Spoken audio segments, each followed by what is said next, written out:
Bien le bonjour à toutes et à tous. On se retrouve aujourd'hui pour une nouvelle vidéo avec moi-même. Je suis Joachim Lando et j'espère que ce concept-ci va vous plaire. Il s'agit de vous parler plus en détail de mes horloges telles que celle-ci.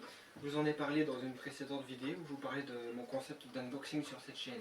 Or, en ce moment, je n'ai rien de neuf à unboxer, donc je me suis dit pourquoi pas entamer ce sujet, parce que j'avais aussi dit que je parlerais de divers objets que j'ai déjà. Aujourd'hui donc le thème est les horloges. Je commencerai donc par résumer très rapidement l'histoire de l'horlogerie en général et des horloges comtoises plus précisément. Et ensuite, on verra ça plus en détail pour celles que je possède, pour ma plus grande joie. Donc, c'est parti. Voilà, donc présentement, je vais grossièrement vous parler de l'histoire des horloges de manière générale, de l'horlogerie. Alors, il faut savoir que, évidemment, on a le souci de mesurer le temps depuis des siècles, voire des millénaires, puisque ça règle les rythmes de vie et ce genre de choses. Mais bon, il faut savoir que la mécanisation du temps, comme j'appelle ça, ça commence à partir du Moyen-Âge. Donc avant, ce qu'on utilisait, vous le savez bien, c'était cadran solaire, clepsydre ou sablier, comme celui-ci. Voilà. Bon, même si évidemment il ne date pas d'Antiquité, vous vous en doutez bien, mais bref, c'était la seule chose qu'on avait pour mesurer le temps, et évidemment ça manquait fort de précision. Et évidemment on se référait aussi au soleil, à la lune, ça, enfin bref, ce genre de choses. Donc, les premières horloges datent du Moyen-Âge, on ne sait pas trop si c'est la fin du XIIIe ou le début du XIVe siècle. En tout cas, c'est avec ça que ça commence, et on commence avec des horloges à poids qui sont extrêmement volumineuses, plusieurs mètres cubes, et donc ce sont des horloges d'édifices qui se retrouvent dans des bâtiments, notamment les bâtiments religieux. Voilà, parce qu'elles servaient surtout à régler justement le rythme de vie religieuse. Voilà. D'abord dans les grandes villes, puis des villes plus réduites. Il faut savoir que ces premières horloges étaient très imprécises. Par exemple, les horloges à folio qui ont suivi juste après. Il faut savoir que jusqu'au milieu du XVIIe siècle, l'échappement de l'énergie motrice est régulé par ce qu'on appelle un folio, c'est-à-dire une roue avec un poids qui est mu par deux masses. C'est-à-dire que tu as une masse à chaque extrémité qui se balance de la sorte, voyez-vous. C'était extrêmement imprécis. On avait parfois des variations de l'ordre de l'heure par jour. Je ne sais pas si vous vous rendez compte à quel point c'est atroce. D'ailleurs, les horloges qui fonctionnent de cette manière ne possèdent même pas d'aiguille des minutes, c'est vous dire. Donc, ensuite, on a l'invention de l'horloge qui sonne les heures. Donc, c'est en 1336 en Italie. Et c'est aussi en Italie qu'apparaissent les premières horloges à cadran. Et ces horloges se répandent un peu partout. Elles servent d'abord, comme je l'ai dit, à réguler la vie religieuse, puis la vie sociale en général, donc les rythmes de travail, etc. Et ça se répand de plus en plus à la fin du XIVe siècle. Voilà. Ensuite, à partir du milieu du XVIIe siècle, nous avons l'horloge à pendule qui arrive. C'est une invention du mathématicien hollandais Huygens. C'est ça, qui adapte donc un pendule à l'horloge, inspiré par les travaux de Léonard de Vinci puis de Galilée, qui a découvert l'isochronie du pendule, c'est-à-dire qu'un pendule, quelle que soit sa taille, aura toujours la même période d'oscillation. Ce qui est très pratique effectivement pour réguler. Et vous remarquerez bien que toutes les horloges fonctionnent sur ce principe actuellement. Et du coup, ça commence à se populariser parce que du coup, ce système permet une grande miniaturisation, donc on en retrouve de plus en plus chez les gens. Et à l'époque, c'était un signe de richesse, de noblesse, on en retrouvait chez les nobles et tout ça. Ce qui fait aussi que les horlogers donc, se sont regroupés en corporations, notamment sous l'effet de la présence de la cour du roi, etc. Donc on en retrouve notamment à Blois. On en retrouve beaucoup et aussi beaucoup en Allemagne, en Bavière, ce genre de choses. Ça, c'est surtout au XVIe siècle.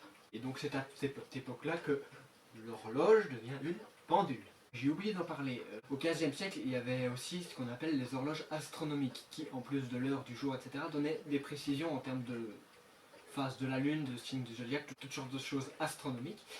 Et on en a un très bel exemple encore à Prague, la grande horloge astronomique de Prague qui date de 1410, que je trouve extrêmement belle et que je suis ravi d'avoir découvert en faisant des recherches pour cette vidéo. Je vous mets une image maintenant. Voilà. À présent, je vais donc vous parler des horloges comtoises, telles que celle-ci. Notre chère mademoiselle. Donc, les horloges comtoises.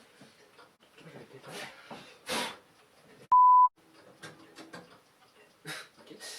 Les comtoises qui étaient donc fabriquées en Franche-Comté, comme leur nom l'indique, plus précisément dans dans le Jura. Voilà. Elles ont des particularités intéressantes, notamment au niveau du mécanisme, qui est double, c'est-à-dire qu'il y a un mécanisme réservé pour le mouvement de ce côté, et un mécanisme réservé pour la sonnerie de ce côté. Merci. La production a commencé au XVIIe siècle. À l'époque, c'était simplement les maîtres horlogers qui enseignaient à leurs apprentis, en corporation si vous voulez. Donc l'avantage, de mon point de vue du moins en tant que collectionneur, c'était que chaque horloge était unique en son genre, puisque la production d'un horloger n'excédait guère 10 horloges par an, ce qui est fort peu, et chacun avait son style bien précis. Et la production a cessé, en tout cas sous sa forme industrielle, au début du XXe siècle, en 1915. Ce que je peux vous dire aussi, c'est que au niveau des particularités, enfin une particularité, c'est pas comme si c'était exceptionnel non plus, mais c'est les caractéristiques de la comptoise en soi.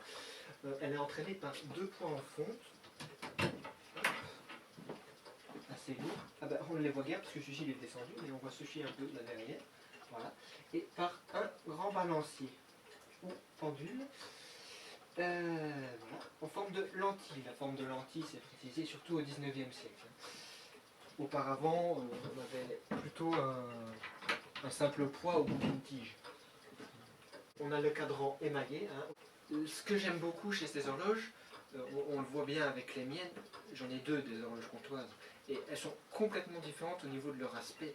C'est-à-dire qu'elles étaient décorées de façon différente, aussi bien pour la caisse, qui était le plus souvent en épicéa, que pour le tour du cadran et le balancier. Des fois, surtout au niveau des balanciers, qui des fois n'avaient rien à voir les uns avec les autres. On trouvait des balanciers très simples, tels que celui-ci, ou des balanciers extrêmement décorés, comme celui de l'horloge qui se trouve actuellement derrière vous, avec des motifs de fleurs, etc. Très intéressant. Donc une grande variabilité que personnellement j'apprécie. Voilà. Bon, maintenant je vais vous montrer un peu plus précisément les particularités de chacune des horloges que je possède. J'en possède actuellement 4, ce qui est très bien. Donc ceci est la première horloge que j'ai eue. Donc comme je l'ai dit, elle a un balancier en forme de lentille. On dit aussi un balancier en lyre, à cause de cette partie-là du motif. Hein. Ça ressemble un peu à une lyre avec les soutiens qui font comme des cordes. Ensuite, donc, nous avons ici le cadran. Voilà. Donc décoré assez simplement de motifs végétaux et autres. Donc comme vous le voyez, on a ici les dates pour les jours. Or, il n'y a pas d'emplacement pour une aiguille. Donc l'aiguille, on pourrait dire, elle est manquante, il suffit d'en remettre une, mais j'ai vérifié, il n'y a pas d'emplacement. C'est ce qui me fait dire que le mécanisme n'est pas d'époque. Donc la boîte daterait, ainsi que le cadran, de la fin du 19e siècle, contrairement au reste, et donc au mécanisme que je vais vous montrer un peu plus en détail à présent. Le mécanisme, tel que ceci. Donc on voit la roue en haut à droite, c'est la roue qu'on appelle d'échappement. On voit le balancier, l'effet du balancier, qui permet de régler la vitesse de rotation de cette roue, et donc la vitesse de l'horloge. Et comme je le disais, la vitesse du balancier est réglée par son poids et sa longueur. Et l'entraînement est dit par les poids ici qui sont suspendus à la ficelle, qui donne l'énergie motrice entre guillemets. Et ça, on appelle ça aussi le régulateur, donc ça permet de réguler la vitesse de libération de cette énergie qui se traduit en mouvement circulaire, voilà, par les aiguilles. Et bien sûr, l'autre poids sert à donner l'énergie, lui, à la sonnerie, mais ça, en vérité, je vous l'avais déjà montré dans une autre vidéo, je vous la remets en petit i en haut, comme ça vous voyez de quoi je parle. Autre chose que j'ai oublié de préciser à propos de celle-ci, et des horloges comptoises de manière générale d'ailleurs, c'est qu'on voit souvent un nom qui peut ressembler à une marque, et un nom de lieu sur le cadran. Ici par exemple, Noyer à Alençon, ça ne désigne pas du tout l'endroit où elle était fabriquée, elles étaient toutes fabriquées en Franche-Comté. Par contre, c'est la marque du revendeur, ça. Donc en l'occurrence à Alençon. Je tenais également à préciser que ces horloges étaient souvent offertes lors de mariages, car évidemment elles étaient très utiles, fiables et très solides dans le temps aussi. Parce qu'évidemment on a de telles horloges qui ont plus d'un siècle, donc clairement, et elles fonctionnent toujours à la perfection. Clairement c'est de la fiabilité. Bien, maintenant je referme celle-ci et on passe à l'horloge suivante. Donc voici l'horloge suivante en termes chronologiques environ. Donc c'est la troisième horloge que j'ai eue, elle date du tout début du XXe siècle, celle-ci. Donc on voit bien le balancier ici. On va l'ouvrir. Voilà. Y mettre un peu de lumière. Ça sera mieux. Donc voilà le fameux balancier. Et ici on voit effectivement la technologie qui a été utilisée. C'est une invention d'un Anglais, John Harrison. C'est-à-dire que différents métaux ont été utilisés. Ici, je crois que c'est du laiton et du zinc. Et ça permet justement de compenser l'effet de dilatation thermique. Donc il ne se dérègle pas selon la température. Ou en tout cas beaucoup moins. Hein. Voilà. Et celui-ci, le système qui permet de recueillir l'énergie motrice, c'est un ressort. C'est ce qu'on appelle un ressort moteur. Donc on peut normalement voir un peu par le côté. Donc le gros ressort qu'on voit vers l'arrière, ça il sert à la sonnerie, ça n'a rien à voir. Le ressort moteur est dans l'espèce de gros caisson à droite, en laiton. Donc c'est un ressort enroulé autour d'un axe qui fournit l'énergie motrice. Voilà, de même dont le relâchement est réglé par la vitesse du balancier. Donc sinon pour le reste le principe est relativement le même. Celle-ci d'horloge elle vient d'Alsace. Et quand je l'ai reçue, elle était en assez mauvais état, il manquait des morceaux de bois. J'ai dû entièrement la nettoyer et la faire refonctionner parce qu'elle calait un peu. Mais maintenant, elle fonctionne à la perfection, donc c'est nickel. Bien, je passe présentement à la suivante. Voici donc à présent la troisième de mes horloges, qui est également une comptoise, c'est la deuxième que j'ai eue. Et comme vous pouvez immédiatement le constater, elle est beaucoup plus travaillée que la précédente, surtout au niveau du balancier. Qui est extrêmement décoré de motifs floraux, tout comme le cadran. Voilà, qui est tout bonnement magnifique, à mon humble avis. Et ici, celle-ci, on voit qu'elle vient de Vire. C'est marqué dessus, Debré à Vire. Et première qualité garantie, s'il vous plaît. Hein, voilà. Puis je ne vais pas vous montrer l'intérieur, le système est pratiquement le même. À différence près que sur l'autre horloge, là-bas, la sonnerie fonctionne avec une cloche. C'est un marteau qui tape sur une cloche.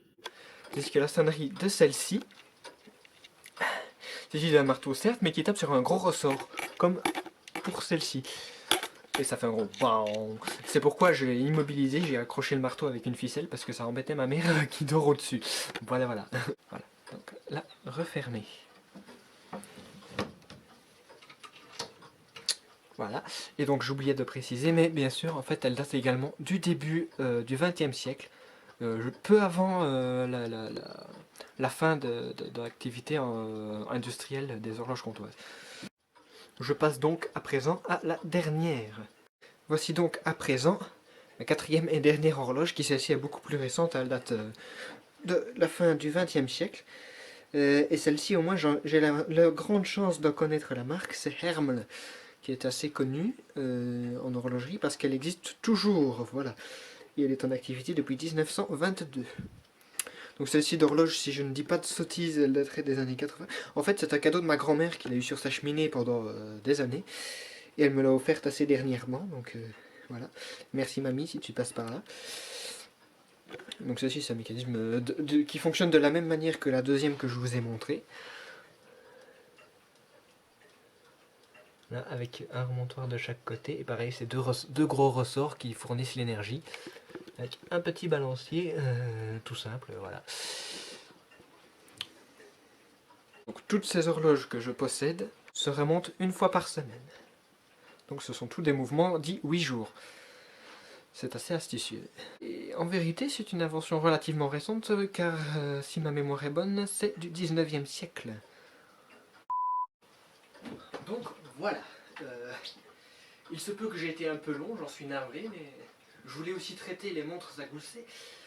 Je crains fort que ce ne soit pour une prochaine fois. Bien, donc j'espère en tout cas, quoi qu'il en soit, que cela vous aura plu. N'hésitez pas à le manifester si c'est le cas en mettant un petit pouce en l'air, voilà. N'hésitez pas également à vous abonner, à actionner la cloche, merci, pour ne pas rater les futurs. Donc, quoi qu'il en soit, je vous dis à bientôt, du moins je l'espère. Portez-vous bien et à la prochaine. Au revoir.